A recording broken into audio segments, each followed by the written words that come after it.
afternoon and welcome to this week's edition of the Smartbox Web video podcast. I'm your host, Colin Receiver, and on today's episode we're going to talk about all the bad, scary things on the internet that you need to stay away from as a dentist. We're going to cover some of the marketing tactics that some of the black hat marketing firms use.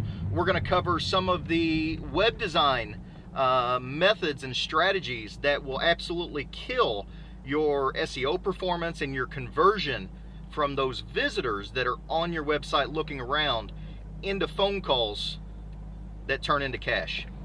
So very quickly, the purpose of these podcasts is to educate you, the dentist, on all the aspects of web marketing, so that you can make an educated decision for yourself on, if web marketing is beneficial for your practice and your situation.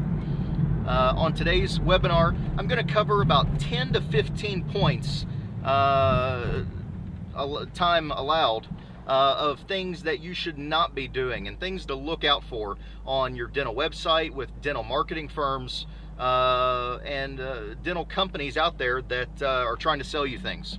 So let's jump right in, and I'll start out with two age-old tactics that black hat guys have been using for years and years, and I don't know why they still try to use it, to be honest, because it's been shot down over and over again.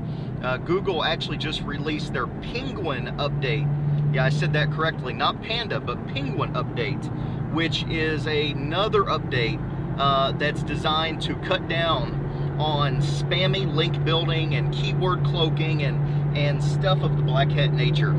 So keyword stuffing, one of the two items I'm going to talk about here first is where you go to a website and you see like the word New Albany Dentist plastered over and over and over and over and over again on the website. And what they're trying to do is they're trying to trick Google into believing that New Albany Dentist is a search term that Google wants to display this website for. And the reason is obvious why Google doesn't like it, because it's not natural. It's not real. Somebody that's built the website and put that keyword in there 1,000 times is just trying to get up to the top, and they're probably not offering any good content, or they might have a dental website that's just not in good shape, and they're just trying to quickly get up to the top to get some ranking and visibility, and Google shoots that down every time. Sometimes you even get blacklisted, which we'll cover a little bit later in the presentation in the podcast here. Another big one is keyword cloaking. Now, very similar to stuffing, but cloaking is where it's invisible. There are ways that you can design a website so that you put 1,000 words, 1,000 keywords on the page, but they're invisible to the regular user.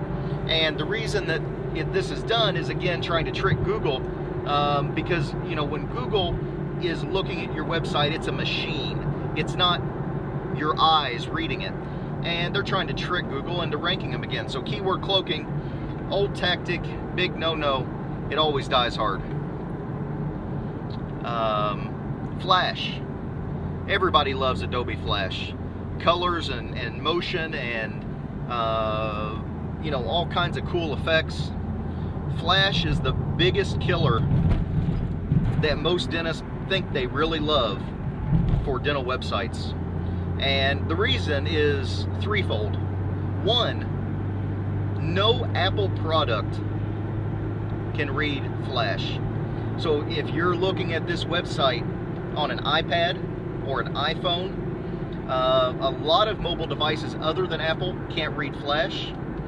And the second reason is Google can't read Flash.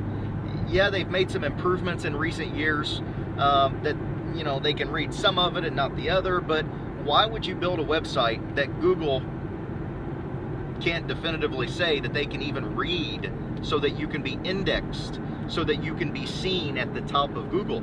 You wouldn't. It's just silly, so don't do it. And the third reason is it kills your conversion ratio. And what that means is a lot of docs that use Flash, you open up their website and it's like this tornado of visual effects and movement and pictures and images and slideshows going back and forth, and it's just insane. And visitors go there and they look at that and they get lost. They go, what am I supposed to click on? I don't even know where I'm supposed to look. There's all this stuff flying around and all this visual motion. And so that, I mean, that's 3 very compelling reasons never to use Flash. Mobile phones can't read it, Google can't read it, and your users, while they may like it, it does not help what you want them to do, which is turn into paying patients. Another thing that we see a lot of with BlackHat SEO companies is when they're doing this optimization for you, they're doing this spammy stuff where they push out a bunch of articles to thousands and thousands of sites, and maybe they make these spammy comments on different blogs and all this crazy stuff. But what you need to know as a dentist is that Google is cutting this all out of the equation. If you saw Matt Cutts, Google's head chief of, I don't even know what his official title is. I don't even think he has an official title. But Matt Cutts is Chief Tonto over at Google. And he said, he posted a video on his blog a few weeks ago that Google was coming out with an over-optimization penalty for websites.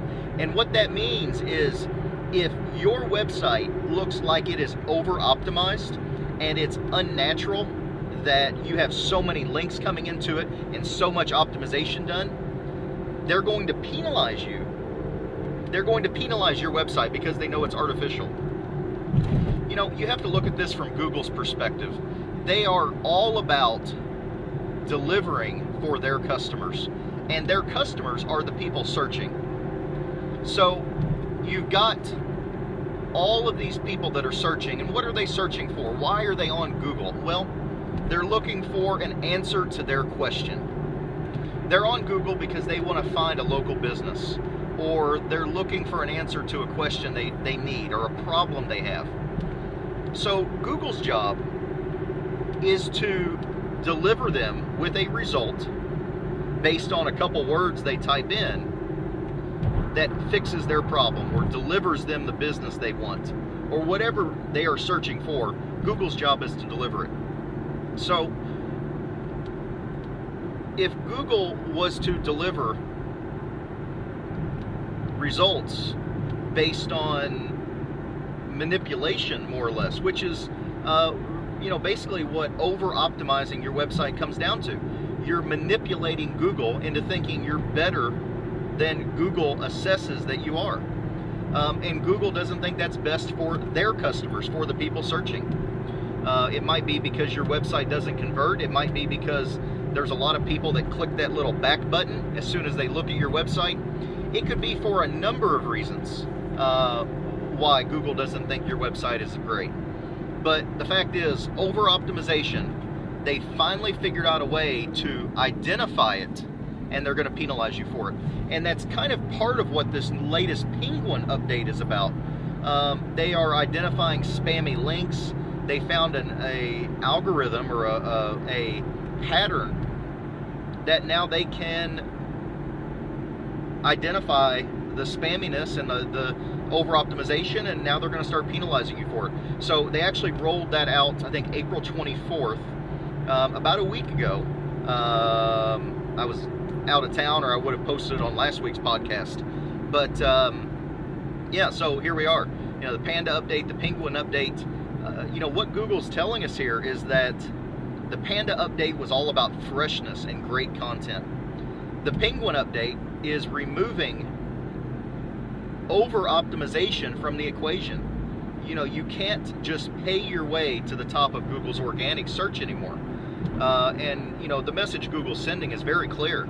They want great content, they want fresh content, and they want content that their readers like, not over-optimized content that you think they'll like.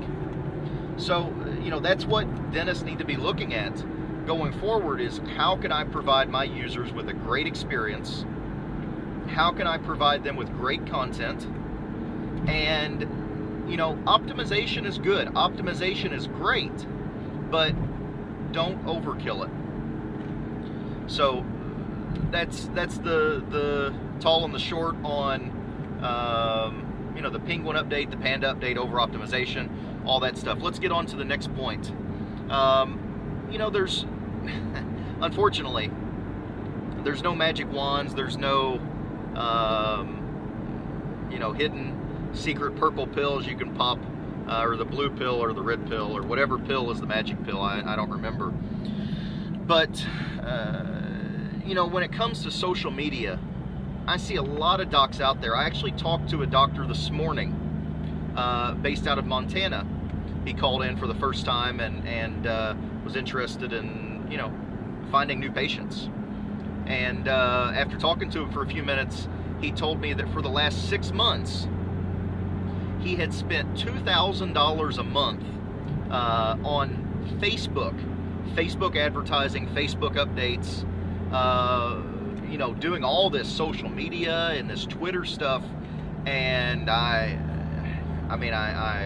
really felt bad for the guy. I mean, there's nothing that you wish you could go back and help them before they spent $12,000-$13,000, and literally he told me he got nothing for it. Not a single patient, not a single prophy even sold. And that's the results that we see quite common with social media. You see these big companies do social media. We do social media. We work with several consultants in the industry, Summit and Big Case Marketing, and some other guys that we do social media with. And on a national level, whether you're a big brand or a small business, we see social media working if you have a national audience. But when you're a local business and you're not Quiznos or Qdoba, and you don't have this, recurring following. Actually, that was a bad way to say it. Quiznos and Qdoba are national brands. That's why they can successfully do it. But local dentists, local contractors, local plumbers. I've got a friend that's a dentist up in New York. And he has personally been doing his own social media for the past 8 months. And I mean, he posts videos and he posts articles and he makes updates a couple times a day. And he is just on fire with social media. And I hadn't checked in on him in a while. I went to his Facebook page the other day. And after doing this, I mean hardcore, for 8 months, I went to his Facebook page last week and he had 34 followers. 34, no zeros on the end. 34 followers for untold hours of his time for 8 months.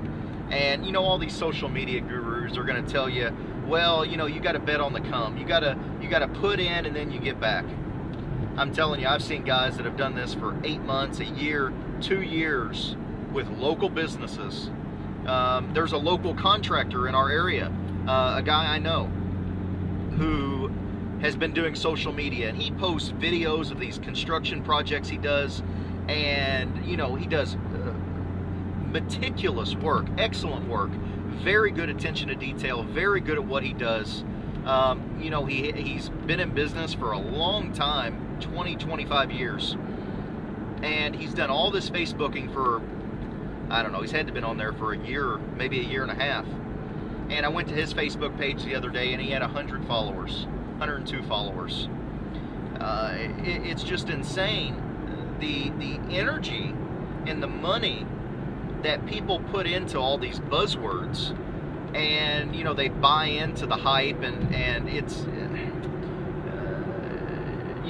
everybody's trying to sell you something. The marketing vultures, I call them. They're all trying to sell you something, and they'll all take your money. But the reality is, and you know, it's unfortunate that guys spend all this money and all this time and energy, and they get nothing out of it. And you know, the reality is, web marketing isn't complicated. You just have to put yourself with the right message in front of the right audience. And the reason that Facebook doesn't work for local businesses, the primary reason that no dentist is ever going to find new patients on Facebook is inherent. That's a big pothole. Inherent into the way Facebook works. So for somebody to find you on Facebook or Twitter, they have to know your name and know your business. And if you are going to be able to market to them, to drip to them, they're going to have to follow you or like you or friend you. So you take Joe Plumber, who's got a toothache, and he wants to find a dentist that can fix his toothache.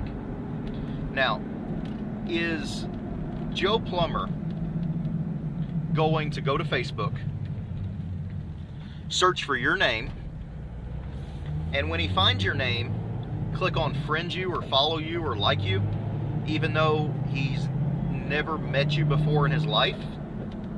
I don't see that happening. It doesn't happen. The only people that are going to friend or follow or like you on Facebook or Twitter or LinkedIn are your existing patients. Now, yes, you can get some referral stuff going on if you have your existing patients, you know, check in at your office and post reviews to Facebook and all this stuff. But even then, you're trying to hit a needle in a haystack. Your patient that's coming out of your dental chair posts that review on Facebook, and at that exact moment, one of their friends has to have a dental need, has to be looking at Facebook. It's still a pot shot. You know, whereas if you focus on getting your Google reviews, if you focus on getting your reviews in Google, now you have people that are searching on Google. They have a need, they have that toothache. Where do they search? 75% of people go to Google when they have a problem they need resolved. 97% of people go to the internet when they have a problem that they need resolved or they need a local business. So by and large, they're coming to Google, they're searching for their problem, and when Google delivers that result, if you've put your reviews in Google, now all your good raving reviews are popping up right in front of them. So you've searched, that prospect has gone to Google, and they've searched for New Albany dentist porcelain crown. Maybe they know they need a crown already. Let's say this is an educated prospect. They search for New Albany dentist porcelain crown, and Dr. Ron Receiver pops up. And Dr. Ron Receiver has 27 reviews raving about how great he is. He does sedation, and he's very gentle, and he's got all the greatest tricks. He's got 27 reviews on Google raving about him. Now, you've motivated this cold lead into a warm prospect that you have a chance of calling your office. But let's assume that you've spent all this time invested in your getting these reviews, and you've put them in DemandForce, or you've put them in Facebook, or you've put them in Yelp, or any of these other places. So now somebody goes to Google and searches, and what do they see? Maybe that DemandForce page is optimized well enough that it'll show up. Maybe that Yelp page is optimized well enough it'll show up. Maybe that Craigslist, or no, the other list, I can't remember her name, the female list name, Angie's List. Maybe that Angie's List page that you have some reviews on is optimized well enough to show up. But that's a lot of maybes. You know, you have to realize you're playing the game with Google. And if you're going to play the game with the big dogs, with Google, you know, the big gorilla in the room, you got to play by their rules. So where do you have the best chance of showing up and the best chance of getting your reviews seen? Well, it's a no-brainer. Inside Google. Directly inject your reviews into Google's local places pages, your local places page. You need to be claiming that stuff. You need to be putting reviews in there. You need to be optimizing it. It's an ongoing thing. It's just like your website. So we got off on a big long tangent there, but I'm going to try to regroup. And circling back, we were talking about social media and why it's such a money pit, an energy pit, a time pit, excuse me, for dentists and local businesses in general. We've tried it, we've seen it tried, from running Facebook ads to doing the optimization and the status updates and the 7 times a day putting new information on your wall and drip, drip, drip, drip. It just doesn't work. The Facebook paid ads that they offer, you have to look at, a lot of people go, well, I do Google AdWords. And I go, okay. Now, when you do Google AdWords, are you advertising on the content network or are you advertising on the search network? Because there's a huge difference. And here's the primary difference. When you're doing Google AdWords on the search network, your ad is being shown, is being displayed next to people that are searching. Okay, that's pretty simple. Now, have you ever been on Google reading your email maybe, and you see that little bar at the top where it's got some advertisement? And it's kind of creepy because you're reading an email that your aunt just sent you about how her cat died last week, and Google pops up with a little advertisement talking about pet burial services. It's like they read your mind, and they kind of do, but I'm not getting off on that tangent today. So that is the content network, and completely separate from the search network. You can actually split them in Google when you are setting up your AdWords account.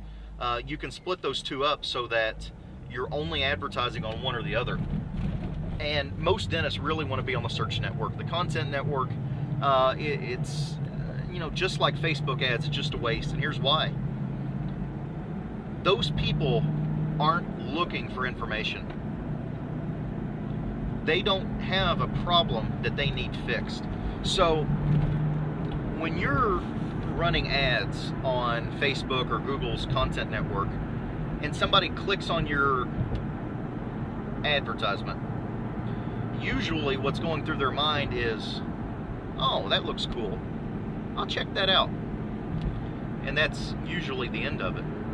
If you talk to any reputable pay-per-click marketer on AdWords, what they'll tell you is that when you're doing AdWords, you need to split up your marketing to the search and the content network. Your search network, you might want to bid 50 cents or $1 or $2 a click. Your content network, a nickel a click, a dime a click. The reason you want to segment them is because the content network is worth so much less per click, because the value just isn't there. It isn't somebody that has a problem. It's somebody that goes, oh, that's cool, I think I'll check that out. And that AdWords content network is synonymous with what Facebook is doing. You're browsing around Facebook, you put in on your Facebook that you like The Voice, or you like The Bachelorette, or The Bachelor, or whatever it is. So Facebook reads that, and The Bachelor, coincidentally, is running an advertisement on Facebook. And so Facebook shows The Bachelor's advertisement to everybody that has selected The Bachelor as one of their likes. And that's the same kind of thing. There's not a problem there. It's not a call to action. It's just a billboard on the side of the road. It's just another message that gets lost in the 4,000 messages a day that we now get hit with. 4,000 messages a day we get hit with. It's unbelievable. So that's what you're competing against. That's why Facebook just doesn't work for new patient generation. It's just by design. It's not that it's bad. It's just not what it was designed for. Moving on past this social media discussion we've had, I see a lot of dental websites that have no call to action whatsoever. They've got some pretty graphics, and they talk about how great they are. A lot of them never address the patient's problems. They only talk about the solutions and how great they are. And second, many never have a call to action. I've looked at dental websites before that I had to click 2 or 3 times to even find a phone number to call the office. Your information has to be readily available right on the front page, because people just have digital attention deficit disorder. I told you a few minutes ago, 4,000 messages a day that we're getting hit with. It's no wonder there's a generation of kids that have attention deficit disorder. They're getting hit so much, they don't have time to give anything attention. And people are searching on their mobile phones now. I did an analysis this morning for 2 clients, one based out of Chicago, one based out of Tennessee. And the client of ours up near Chicago, actually up in Northwest Indiana, 25.7% of all of their web traffic. They had 1,200 people on their website last month. He actually sent me an email. I just posted some results. We've been working with him for 30 days. Check out the results button at the top. Dr. Randy Schmidt. We just posted some results for him after 30 days of working. But 1,200 people on his website in the past 30 days. 25.7% of them came from a mobile device. I remember looking at those numbers a year ago, and we were looking at like 3 or 4, 5, 6%. Mobile search, 2012 is the year of mobile. 2011 was local, 2010 was video, 2009, I don't even remember what 2009 was, it's been so long ago. 2012 is mobile. You've got to cater to the mobile audience. The doc down in Tennessee, 28% of all his visitors, he had 770 visitors last month on his website. 27% of those came from a mobile device. You have to have your information readily available. People want to search. They want to pop open their mobile phone. They want to do a quick search, and they want your information. Bam! Like Emerald. Bam! Right there. Available, ready to roll.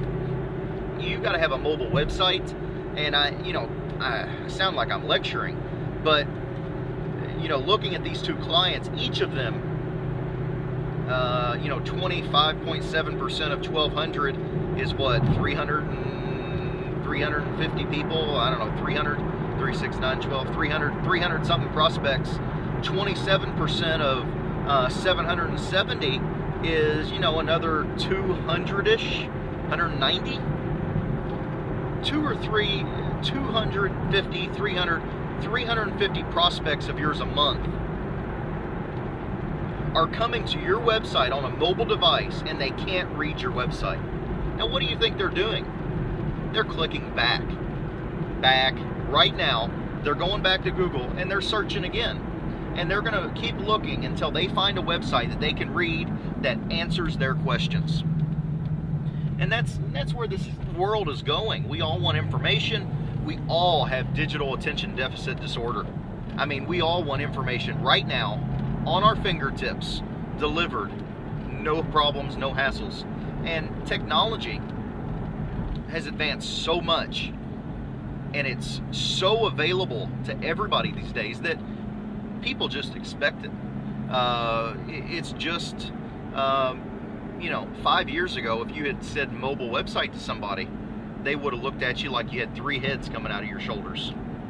Nowadays, mobile websites, we include them with every package we do. It's just part of doing business. You have to have it. You have to have a website. There's a couple have-to-haves if you want people to find your website and you want them to call you and you want to be successful marketing online. Unfortunately, there's no hidden tricks or magic wands or purple pills or red pills. Marketing on the web isn't complicated. It's not full of all these buzzwords. It's not something new that you have to dump tens of thousands of dollars into every 6 months. You just have to get a good base, and you have to pour your foundation solid. You got to have a solid website, Google Places, and you got to build from there. You got to have some video. You have to have a way that people can contact you risk-free. People want more information about you, and you want to keep your name in front of people. So it's a match made in heaven. Offer them some more information. You get their email address, and now you can send them an email or a text message or a postcard in the mail or a letter in a month or 2 months or 6 months, and drip on them over and over and over again and keep your name in front of them. And eventually they're going to have a need. Eventually they're going to break a tooth off, or their daughter or son is going to jump on a trampoline and break their tooth, or something's going to happen and they're going to have a need, and they're going to go, you know, this doctor, this dentist, he's been sending me all this great information, all this educational stuff. He's not pushy. He's sent me his free report. He had a webinar talking about how he can help me. He's done all this stuff for me. He's a pretty good guy. I think I'm going to go see him now. I think I'm going to call him now that I have a need. And that's what you want to be. You want to be that go-to dentist, that you've educated your community, you've built your name within the community, and when people have a need, they call you. Just keep an eye out. There's all kinds of new crazy stuff out there. Take a look. I tell you what, if you want to learn more about how to properly structure your website to capture the new patients you want, to generate new patients, to generate phone calls, we've got a new free report out, the Dental Website Audit. It's actually version 3. We're getting ready to launch next week. It's a 33-page free report right now. It's going to be about 40 pages on the next version. But if you download it today, send me an email. I'll send you a copy of version 3 as soon as it's out. We've got it. It's a free download on our website. You don't even have to enter your email address to download it. It's just a PDF. You just click and it downloads. If you'd like a hard copy, we can mail you a hard copy too. All you got to do is plug your information in. The place to get it is www.dentalwebaudit.com. dentalwebaudit.com. Free download, or you can plug your address in there. I'm glad to mail you a printed hard copy that you can have. So take a look at that. If you're looking to take your website to the next level, you don't know where to turn, it'll give you a lot of clarity. It'll show you exactly what you need to do to be successful with your dental website to attract the types of patients that you want. So that's all for today. Colin Receiver here saying keep moving forward.